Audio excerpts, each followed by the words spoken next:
Le 24 septembre, un document classé confidentiel a fuité dans les médias africains. Il révélait un plan qui a bouleversé le Sahel. L'OTAN se préparait à envoyer une délégation au Burkina Faso. L'objectif de cette mission était de discuter d'une relance de la coopération antiterroriste et de l'installation de bases avancées à Dori et à Tilibri. Sur le papier, cela ressemblait à une proposition sécuritaire. En réalité, les mots racontaient une autre histoire. Les stratèges de l'OTAN qualifiaient le Sahel de zone tampon protectrice, un bouclier pour l'Europe contre les flux migratoires, les réseaux insurgés et l'instabilité. L'expression s'est rapidement répandue sur les ondes radio et dans les groupes WhatsApp, le Sahel comme bouclier de l'Europe à Ouagadougou. Les murmures se sont transformés en indignation. S'agissait-il vraiment de protéger les Africains du terrorisme ou bien d'utiliser la terre africaine pour protéger l'Europe? Puis est venue la première réaction. Le président Ibrahim Traoré en a été informé tard dans la nuit. Ses paroles tranchantes et glaciales ont donné le ton pour les jours suivants. L'OTAN ne vient pas pour nous sauver. L'OTAN vient pour transformer le Sahel en bouclier de l'Europe et cela n'arrivera jamais. Abonne-toi si tu crois que le Sahel appartient à l'Afrique et non aux armées étrangères. Le document qui a fuité n'était pas une simple rumeur, c'était un véritable plan. Les pages détaillaient l'empreinte que l'OTAN prévoyait d'établir au Sahel avec des cartes mettant en évidence Dori au Burkina Faso et Tilibri au Niger comme base avancée potentielle. La justification ressemblait à une liste de priorités occidentales. Lutte antiterroriste, les menaces persistantes d'insurrection exigent une présence permanente de l'OTAN. Contrôle migratoire, stabiliser le Sahel est essentiel pour réduire les flux vers l'Europe et renforcer la sécurité. Les corridors sahéliens, ils protègent les futurs oléoducs et les routes minières. Chaque phrase était rédigée de manière froide et technique, mais pour les Africains qui l'ont lu, le message était clair. L'OTAN ne venait pas pour défendre Ouagadougou ou Niamey, elle venait pour défendre Paris, Berlin et Bruxelles. Les médias occidentaux ont rapidement amplifié ce récit. Le monde a salué ce plan comme une démarche responsable vers la stabilité mondiale. CNN a présenté le Sahel comme une région trop instable pour être laissée à elle-même. Les commentateurs français ont déclaré sans détour « Si l'Afrique ne peut pas gérer le terrorisme, alors l'OTAN doit le faire ». Mais les analystes africains ont vu la logique cachée. Le docteur Adamama Ouedraogo, politologue à Ouagadougou, a expliqué sur une chaîne d'information africaine « Le contre-terrorisme n'est qu'un prétexte. Le véritable objectif est une zone tampon, un mur humain pour protéger l'Europe de ses propres peurs. » Dans les marchés à travers le Burkina Faso, la fuite a déclenché des débats. Les commerçants et les agriculteurs tendèrent l'oreille vers leur radio pour suivre les nouvelles secouant la tête. Encore une fois, ils viennent avec des bases, encore une fois, ils viennent avec des promesses. Mais que gagnons-nous? Rien d'autre que des chaînes. La colère s'est amplifiée à mesure que de nouveaux détails apparaissaient. La proposition sécuritaire de l'OTAN pour le Sahel ne prévoyait pas seulement des bases, mais aussi des troupes tournantes venues de France, des États-Unis et d'Allemagne, des installations de drones et des couloirs logistiques reliant les postes avancés du désert au port méditerranéen. À l'ouest, on parlait d'infrastructures. Pour les Africains, cela ressemblait à une occupation. Les leaders de l'opposition au Burkina Faso ont saisi l'occasion. Un député a déclaré au Parlement, ils disent « antiterrorisme », mais ils veulent te dire « anti-souveraineté ». Les journaux publiaient des éditoriaux intitulés « Le Sahel, la clôture de l'Europe, pas l'avenir de l'Afrique ». Pour beaucoup de citoyens ordinaires, l'insulte se trouvait déjà dans les mots, eux-mêmes appelaient le Sahel une zone tampon protectrice. Sur les réseaux sociaux, les jeunes Africains se sont moqués de la formule employée par l'OTAN. Des mèmes montraient des villages africains étiquetés comme des boucliers protégeant les gratte-ciel européens. Le mot dièse Sahel Not Shield a commencé à devenir tendance, prenant de l'ampleur dans toute l'Afrique de l'Ouest. Pendant ce temps, la pression montait sur le président Ibrahim Traoré. Les diplomates murmuraient que la délégation de l'OTAN arriverait dans les semaines à venir armée de promesses d'aide de formation et de milliards d'investissements sécuritaires. La carotte était claire, mais le bâton l'était tout autant. En quelques jours, le gouvernement burkinabé a confirmé la fuite. Oui, l'OTAN cherchait à établir une base, mais le président Traoré n'était pas prêt à laisser l'Occident dicter les conditions de la sécurité de l'Afrique. Dès l'aube, le palais présidentiel de Ouagadougou s'est transformé en salle de guerre. Dans toute la capitale, les radios répétaient l'expression révélée par la fuite le Sahel comme zone tampon protectrice. À l'intérieur de la grande salle, le président Ibrahim Traoré siégeait en bout d'une longue table en acajou. Devant lui, s'étalait une carte du Sahel où des cercles rouges marquaient Dori, au Burkina Faso et Tilibri au Niger, les bases avancées proposées. Le ministre de la Défense prit la parole en premier. « Si nous rejetons l'OTAN d'emblée, Monsieur le Président, nous perdrons l'aide, la formation et les pièces détachées. Ils vont nous couper les vivres. » Un autre responsable se pencha en avant. Les médias européens vont nous présenter comme des imprudents. Les investisseurs pourraient en se retirer. Pouvons-nous nous permettre cette confrontation? Un général remua sur sa chaise. Si la coopération s'arrête, les incursions transfrontalières pourraient augmenter. Sans le soutien de l'OTAN, nos forces risquent d'être poussées au-delà de leurs limites. Traoré laissa la salle se remplir de doutes. Il observa la carte en silence, ses mains posées lourdement sur le papier. Puis il se leva, sa voix tranchante et ferme. « Vous décrivez leur pouvoir de pression, pas nos intérêts. Ils prétendent lutter contre le terrorisme, mais leurs propres documents nous désignent comme une zone tampon protectrice. Cela veut dire que notre terre devient leur mur. Notre jeunesse devient leur ligne de défense. Notre souveraineté devient leur police d'assurance. » Il passa son doigt sur la carte barrant d'un geste les cercles rouges. Le Burkina Faso n'est pas leur clôture. L'Afrique n'est pas une base militaire. Le silence saisit la salle. Finalement, un jeune conseiller murmura « Mais si notre refus nous laisse isolés, et si le Mali et le Niger acceptent pendant que nous restons seuls ?» Le regard de Traoré resta fixe. « Nous ne sommes pas isolés. Si nous parlons les premières avec clarté, nous ne sommes pas isolés. Si nous suivons les derniers avec peur, alors nous le serons. » La décision fut prise. Il ordonna 2 actions.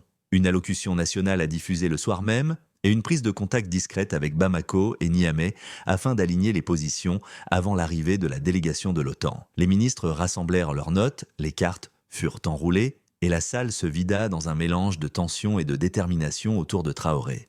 La ligne était déjà tracée. Ce soir-là, le Burkina Faso retint son souffle. Toutes les chaînes interrompirent leur programme. Les radios grésillèrent dans les kiosques en bord de route. Les télévisions éclairaient les salons bondés. Et les haut-parleurs diffusèrent le discours jusque dans les cours poussiéreuses. Tous les regards se tournèrent vers l'écran lorsque Ibrahim Traoré apparut dans son treillis emblématique. Debout devant le drapeau national, il commença calmement, mais chacun de ses mots portait le poids de la défiance. « Mon peuple, les rapports sont vrais. L'OTAN a l'intention d'envoyer une délégation sur notre terre. Ils parlent de coopération de lutte contre le terrorisme de sécurité. Mais leurs propres documents révèlent la vérité. Ils appellent le Sahel une zone tampon protectrice. Ils ne voient pas notre terre comme un foyer, mais comme un bouclier pour l'Europe. » Il se pencha vers le micro, les yeux brûlants. « Je serai clair, l'Afrique n'est pas une base militaire. Le Sahel ne sera pas le bouclier de l'OTAN. Le Burkina Faso n'échangera pas sa dignité contre des promesses d'aide ou de protection. Nous avons combattu une fois pour l'indépendance, nous la défendrons à nouveau. » Le discours n'a duré que 10 minutes, mais son effet fut immédiat. À Ouagadougou, des acclamations éclatèrent depuis les balcons. Des foules se déversèrent dans les rues en agitant des drapeaux et en scandant « pas de base, pas de bouclier ». Des étudiants à Bobo-Dioulasso brandissaient des banderoles où l'on pouvait lire « Le Sahel n'est pas à vendre ». À Kaya, des femmes frappèrent des tambours et chantèrent de vieux chants révolutionnaires qui résonnèrent jusque dans la nuit. La réaction internationale tomba en quelques heures. Les présentateurs français qualifièrent Traoré d'imprudent. Les commentateurs américains avertirent que sa position pousserait l'Afrique davantage dans l'orbite de la Russie. Pourtant, à travers l'Afrique, la réponse fut différente. Africa News déclara que le Burkina Faso tient bon. Al Jazeera décrivit le discours comme une ligne tracée contre l'occupation. À minuit, des mots dièses explosaient sur tout le continent. Pas de base, pas de bouclier, solidarité avec Traoré. Pour beaucoup, ce n'était pas seulement un discours politique. C'était la déclaration d'une petite nation qui avait regardé dans les yeux la plus puissante alliance du monde et qui avait dit non. La ligne avait été tracée publiquement. Et la bataille pour la souveraineté du Sahel avait commencé dès le lendemain de l'allocution de Traoré. Le siège de l'OTAN à Bruxelles se précipita pour reprendre le contrôle du récit. Un porte-parole se présenta devant la presse, encadré par le drapeau bleu et blanc de l'OTAN. Les caméras crépitaient, tandis qu'il prononçait des mots soigneusement choisis. La mission de l'OTAN au Sahel est une mission de partenariat. Nous ne cherchons pas des bases d'occupation. Nous cherchons la coopération contre le terrorisme, la stabilité pour la région et la sécurité pour le monde. Les médias occidentaux relayèrent ce message sans recul. CNN titra « L'OTAN offre la stabilité à l'Afrique ». Le Monde écrivit « Le Sahel trop fragile pour tenir seul ». La BBC présenta la situation comme l'Afrique refusant l'aide dont elle a désespérément besoin. Mais dans les couloirs du pouvoir, le ton était bien moins poli. Un mémo allemand ayant fuité révéla la véritable priorité. Les flux migratoires doivent être maîtrisés avant d'atteindre les côtes de l'Europe. Un rapport des services de renseignement français était encore plus direct. Sans présence de l'OTAN au Sahel, l'influence russe et chinoise s'étendra sans contrôle. Les commentateurs africains ont aussitôt dénoncé l'hypocrisie sur Africa News. Abkin Aboniste demanda si l'OTAN parle de terrorisme, pourquoi leurs documents parlent-ils de migration?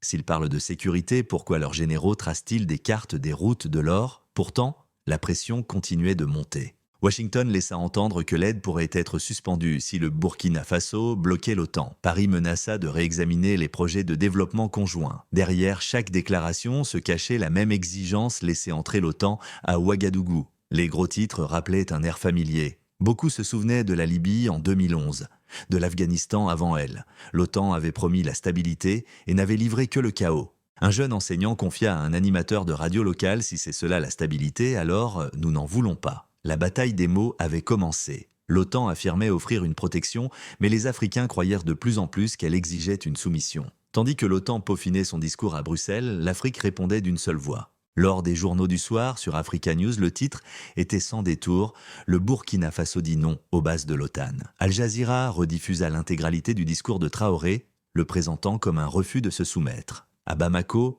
des foules se rassemblèrent devant l'ambassade de France.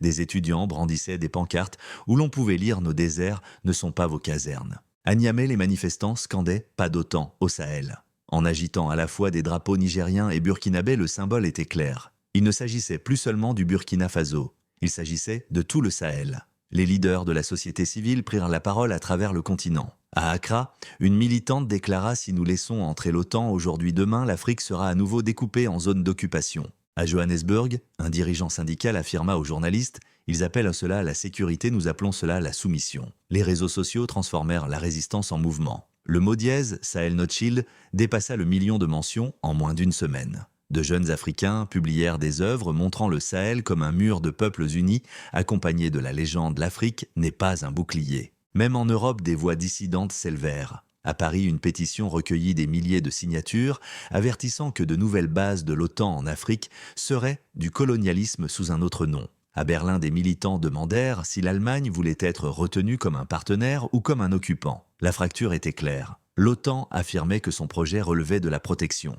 L'Afrique l'appelait provocation. L'OTAN promettait la stabilité. L'Afrique se souvenait de la Libye, se souvenait du Mali, se souvenait de toutes les promesses brisées qui avaient précédé. À la fin du mois de septembre, les lignes de bataille n'étaient plus tracées sur des cartes. Elles l'étaient dans les mots, les slogans et les mots dièses. Un jeune continent avait trouvé son cri de ralliement: l'Afrique n'est pas une base militaire. Le 27 septembre, alors que les protestations grondaient à Ouagadougou, un convoi sans insigne glissa silencieusement dans la nuit en direction du palais présidentiel. À l'intérieur, des émissaires de haut rang venus du Mali et du Niger rejoignirent Ibrahim Traoré pour un sommet d'urgence. La rencontre se déroula hors des radars, pas de presse, seulement 3 dirigeants et leurs plus proches conseillers. L'atmosphère était lourde. Des cartes du Sahel couvraient la table encombrée de notes et de cercles rouges marquant les bases proposées par l'OTAN. Assimi Goïta du Mali rompit le silence le premier: si l'OTAN revient, le Mali devient leur piste d'atterrissage. Nous savons ce que cela signifie, nous l'avons déjà vu. Abdourahmane Tiani du Niger hocha la tête avec gravité. À Tillabéri, il prévoit un centre de drones. Ils parlent de lutte antiterroriste, mais leurs yeux sont tournés vers la Libye, vers la Méditerranée. Ils veulent nous enfermer dans notre propre désert. Traoré parla en dernier d'un ton tranchant: ils appellent cela protection. Moi j'appelle cela invasion. L'OTAN ne demande pas la permission, ils exercent des pressions, ils menacent, ils corrompent. Mais si nous restons unis, ils ne pourront pas nous diviser. Le Sahel ne sera pas leur bouclier. Le débat qui suivit fut intense. Les conseillers avertirent du risque de sanctions, de coupures d'aide et d'attaques médiatiques. Certains proposèrent un compromis permettant des opérations conjointes pour apaiser les tensions, mais les présidents résistèrent. Chaque compromis est un point d'appui, insista Goïta. Chaque point d'appui devient une forteresse. Après des heures de délibération, un projet de déclaration fut rédigé. C'était simple, direct et historique.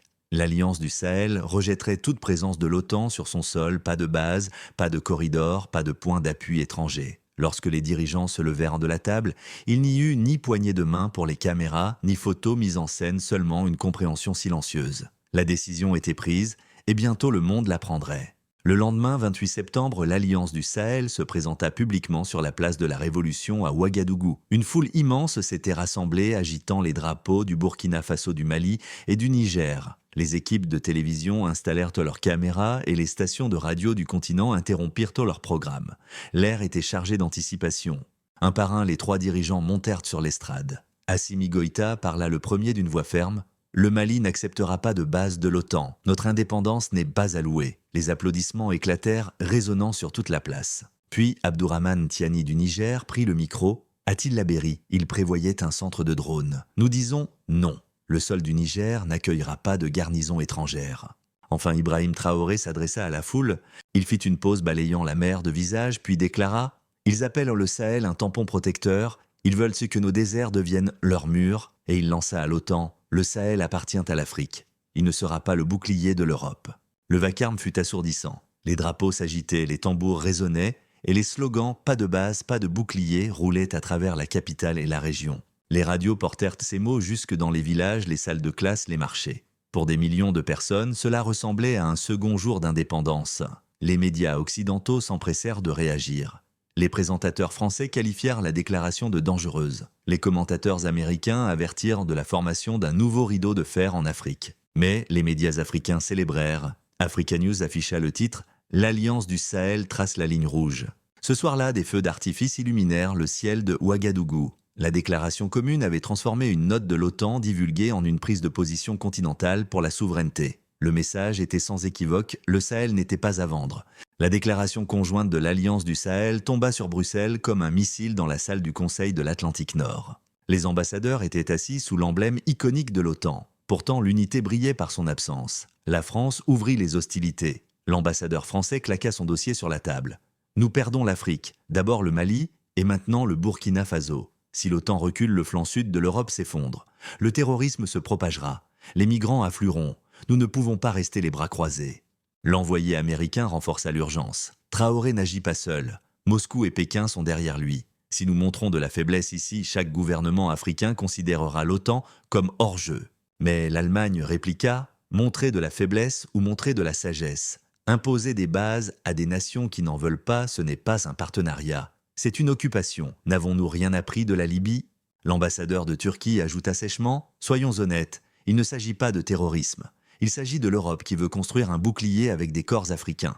Si telle est notre stratégie, l'histoire ne nous le pardonnera pas. » Le silence suivit. Les fractures étaient indéniables. Le procès-verbal qui fuitera plus tard révéla la division. La France et les États-Unis exigeaient l'escalade. L'Allemagne, la Turquie et l'Italie mettaient en garde contre une nouvelle erreur coloniale.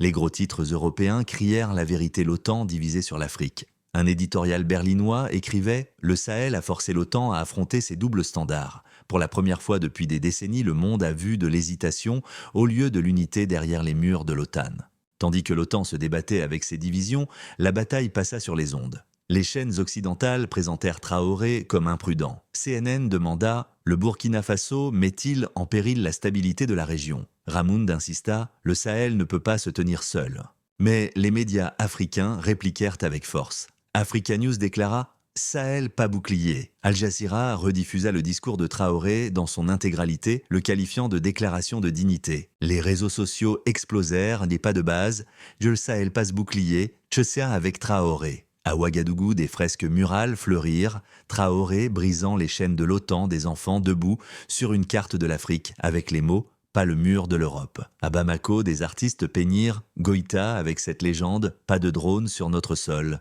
Au sein de l'OTAN, une note de propagande circulait. Un mémo américain divulgué révélait que même un haut responsable reconnaissait « Nous devons présenter cela comme une lutte contre le terrorisme ». La migration et la sécurité des ressources ne peuvent pas être dites à voix haute. La fuite se retourna contre l'OTAN, nourrissant la méfiance africaine. Même en Europe, la contestation grandissait. Un professeur français déclara dans Le Figaro « Nous ne pouvons pas répéter les erreurs coloniales et attendre des Africains qu'ils appellent cela de la sécurité. » À Berlin, des étudiants défilèrent en scandant « Partenariat, pas occupation ». La guerre médiatique révéla deux mondes. L'un où l'OTAN affirmait protéger l'autre, où les Africains voyaient une provocation. Chaque titre accentuait la fracture, rendant le compromis plus difficile. Le 5 octobre, l'OTAN était acculée. Chaque option paraissait dangereuse. Les sanctions risquaient de pousser le Burkina Faso, le Mali et le Niger plus profondément encore dans les bras de la Russie et de la Chine. Un déploiement sans consentement risquait de provoquer l'indignation internationale. Ne rien faire risquait d'exposer la faiblesse de l'OTAN. Lors d'une réunion à huis clos au Pentagone, un général américain avertit « Si Traoré l'emporte, tout le continent pourrait suivre. Nous ne pouvons pas nous permettre un effet domino. » Pourtant, un diplomate européen confia à Reuters « Le vrai domino, c'est la crédibilité. L'OTAN ressemble à un empire qui a perdu sa prise. Pendant ce temps, l'Afrique profita de l'impasse. À Addis Abeba, l'Union africaine salua l'Alliance du Sahel pour avoir défendu la souveraineté. Le président du Ghana déclara « C'est la nouvelle indépendance de l'Afrique ». Dans les rues, le symbole était écrasant. À Ouagadougou, des feux d'artifice illuminèrent le ciel nocturne. À Niamey, les foules criaient « L'Afrique n'est pas un bouclier ». À Bamako, des femmes battirent des tambours et chantèrent des chants révolutionnaires de l'époque de Sankara. Même les investisseurs occidentaux ressentirent les secousses. Le prix de l'or grimpa alors que les marchés se préparaient à l'instabilité. Les médias européens reconnurent avec gêne que l'OTAN avait trop joué sa main. Et à Ouagadougou, Ibrahim Traoré lut le dernier rapport de renseignement avec une satisfaction calme. Il voulait un Sahel divisé, dit-il à son cabinet. Maintenant, c'est l'OTAN qui est divisée. Ils voulaient nous isoler. C'est eux, aujourd'hui, qui paraissent seuls. L'impasse n'était plus seulement militaire. Elle était morale, symbolique et géopolitique. Une alliance enclavée de 3 nations avait forcé le bloc militaire le plus puissant du monde à hésiter. Et dans cette hésitation, le Sahel avait déjà remporté sa première victoire. 10 octobre. La nuit du Sahel s'embrasait de torches de tambours et de chants qui résonnaient bien au-delà des rues de Ouagadougou. La place de la Révolution débordait de monde étudiants, travailleurs paysans, anciens combattants. Chaque visage brillait de fierté. À travers le Mali et le Niger, les radios rediffusaient la même voix, les mêmes mots, la même défiance. Sur le balcon du palais présidentiel, Ibrahim Traoré s'avança dans son treillis vert, le drapeau national derrière lui, la place devant lui. Ses paroles n'étaient pas un discours, mais un serment. Ils nous ont dit que le Sahel devait être le bouclier de l'Europe. Ils nous ont dit que nos déserts devaient accueillir leurs armées. Ce soir, nous déclarons au monde, le Sahel n'est pas un bouclier. Le Burkina Faso n'est pas une base. L'Afrique n'est pas la servante d'une puissance étrangère. La foule explosa, les drapeaux ondulaient comme une mer de couleurs. À Bamako, Assimi Goïta parla à la télévision nationale reprenant la même phrase. À Niamey, Abdourahmane Tiani déclara à la foule en liesse « Ensemble, nous tenons, ensemble, nous résistons ». À travers tout le Sahel, les 3 dirigeants parlèrent d'une seule voix et le peuple répondit comme un seul homme. Dans les villages éloignés de la capitale, les anciens rassemblèrent les enfants autour des radios. Les mères dirent à leurs fils « C'est le jour où l'Afrique a encore dit non ».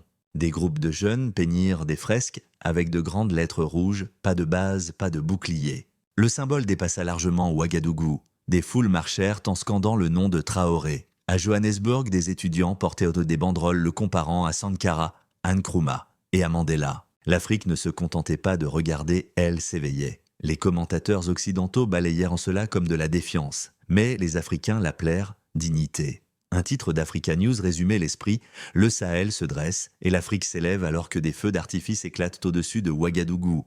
Traoré leva son poing bien haut. La place devint silencieuse. Il prononça les mots qui allaient résonner à travers tout le continent. « Nous n'avons pas demandé la permission d'être libres. Nous nous sommes levés et nous sommes restés debout. Ce n'est pas la fin. » C'est le commencement d'un Sahel qui appartient à l'Afrique, d'une Afrique qui ne s'incline devant personne. Le silence éclata en acclamations tonitruantes, roulant comme des vagues dans la nuit.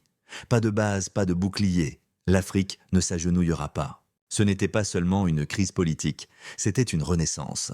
Pour la première fois depuis une génération, des millions de personnes crurent que la souveraineté n'était pas une relique du passé, mais une promesse d'avenir. Les feux d'artifice s'éteignirent. La voix de Traoré s'éleva de nouveau, ferme et résolue.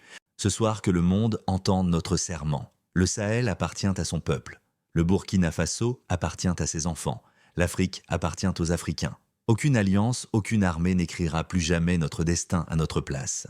Il tourna son regard vers les jeunes visages dans la foule, les étudiants serrant leurs cahiers, les enseignants levant le poing, les ingénieurs brandissant des banderoles peintes de circuits et d'engrenages.